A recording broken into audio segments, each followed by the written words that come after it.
শরীর বন্ধ রাখার সঠিক নিয়মটা জানতে হবে।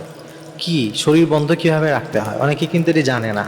অনেকে নিজেদের মতো করে কিছু একটা পড়ে, কিন্তু শরীর বন্ধ রাখার অথেন্টিক কিছু বিষয় যেটা নবী সাল্লাল্লাহু আলাইহি ওয়াসাল্লাম আমাদেরকে শিখিয়েছেন, এটা আমাদের এখনের সময়ের জন্য অত্যন্ত জরুরি।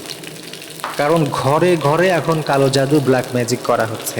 ঘরে ঘরে জিনের সমস্যা, আমাদের কাছে এই পরিমাণ ফোন আসে যে হুজুর এই সমস্যা সেই সমস্যা, অমুকে কালো জাদু করলো, ব্ল্যাক ম্যাজিক করলো, বাচ্চাকে জিনে ধরে, মানে নানা রকমের কথাবার্তা আমরা শুনি।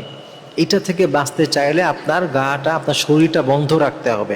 আপনার নিজের শরীর বন্ধ রাখতে হবে, আপনার বাসায়, আপনার ফ্যামিলির, আপনার যদি বাচ্চা থাকে বাচ্চাদের শরীর বন্ধ রাখতে হবে। তাহলে দেখবেন দুষ্ট জিন হোক, শয়তান হোক, এদের খারাপই থেকে আল্লাহ তাআলা আপনাকে হেফাজত করবেন। কিন্তু আমরা অনেক সময় সঠিক নিয়মে কিভাবে শরীর বন্ধ করতে হয় এটাও জানি না। তো সঠিক নিয়মে শরীর বন্ধ করতে চাইলে হাদিসে বর্ণিত নবী সাল্লাল্লাহু আলাইহি ওয়াসাল্লাম যে পদ্ধতি দেখিয়েছেন সেই পদ্ধতিতেই আমাদের শরীরটাকে বন্ধ রাখতে হবে।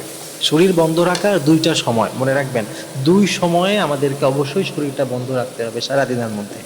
একটা হলো যখন আপনি ঘুমাতে যাবেন, ঘুমাতে যাওয়ার আগে শরীর বন্ধ করবেন, এটাই সুন্নাত। নবী সাল্লাল্লাহু আলাইহি ওয়াসাল্লাম এটাই করতেন, ঘুমোতে যাওয়ার আগে একবার শরীর বন্ধ করতেন। এরপরে যখন আপনি ঘুম থেকে উঠবেন, উঠার পরে আরেকবার আপনি শরীরটা বন্ধ রাখবেন সঠিক নিয়মে। এই দুই সময় যদি আপনি শরীরটা বন্ধ রাখেন, ইনশাআল্লাহ তাআলা দুষ্ট জিন এবং শয়তান থেকে আল্লাহ তাআলা আপনাকে হেফাজত করবে।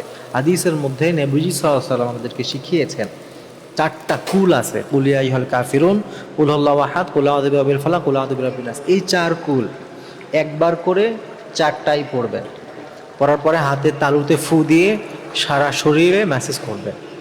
আবার আপনি এই চার কুল একবার করে পড়বেন বিসমিল্লাহ সহকারে, আবার হাতের তালুতে ফু দিবেন, সারা শরীরে ম্যাসেজ করবেন। এইভাবে তিনবার, একবার একবার করে পুরাটা চারটা সূরা একসাথে পড়ে হাতের তালুতে ফু দিয়ে সারা শরীরে ফু দিবেন এবং ম্যাসেজ করবেন তিনবার করে। এটা করবেন। আপনার বাচ্চা যদি বাসায় থাকে বা অন্যান্য কোনো ফ্যামিলি থাকে, তাকেও সেম পদ্ধতিতে আপনি শেখাবেন।